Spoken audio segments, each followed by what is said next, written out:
Hello, my name is Wyvern, the Guildmaster of Skra, and welcome to our strategy for the Hodir encounter. Please notice that this was recorded in Sunwell server on Angrathar realm, which also means that all encounters are buffed.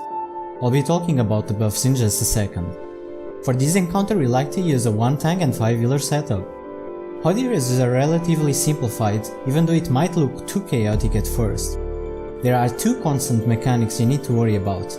The first one is the icicles falling on the raid that you can easily predict and you should move outside, otherwise you get knocked and damaged.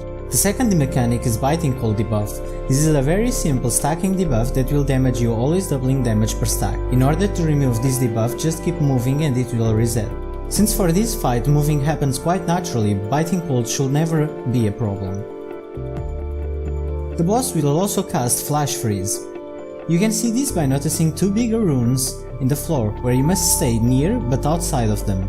Once that transforms into a snowdrift, you should go inside to avoid getting frozen. Notice that this fight takes a lot of AoE damage, and using a D-Psy here on moments like these might be quite useful. It is also very important to assign, normally a Disciplined Priest, to keep dispelling all the people who got frozen. Notice there are 2 ways of getting frozen. The first one is by failing the Flash Freeze, which you don't wanna do, and that will make you be inside a Frost Tomb that the raid needs to kill to free you. And the other way is when you get frozen but not actually inside the tomb, and all you need is just a dispel. Finally, after each Flash Freeze, Hodir will cast Frozen Blows, which will deal really high frost damage to the tank. This can be mitigated with frost resistant gear, but we found it's best to use a strong defensive cooldown like Divine Protection or even Pain Suppression on the second time. Notice that the Hand of Sacrifice might be quite useful here too. The most important part of this fight is the way we deal with the buffs with the NPCs that we free at the beginning. There are 4 types of the NPCs: the Priest, the Druid, the Shaman and the Mage. The Priest will help us with Smite, Heal and Dispels.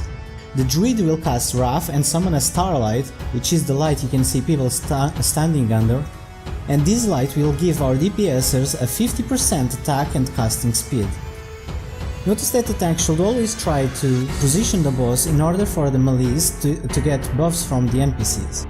The Shaman will Lava Burst and cast Storm Cloud, which will be targeted in a random player, and that player should run into as many people as possible to spread the debuff, giving everyone 135% critic. Finally, the Mage will Fireball and summon a Toasty Fire that looks like a campfire, giving us higher damage on boss and making the players nearby not having to deal with biting cold stacks. Notice that you should be near the campfire but never on it, since it will extinguish the fire faster or even get an icicle and put down the fire immediately. For Sunwell buffs, this fight is only buffed on hard mode. Instead of having to kill Hodir in 3 minutes for hard mode, we now have to kill in 2 minutes.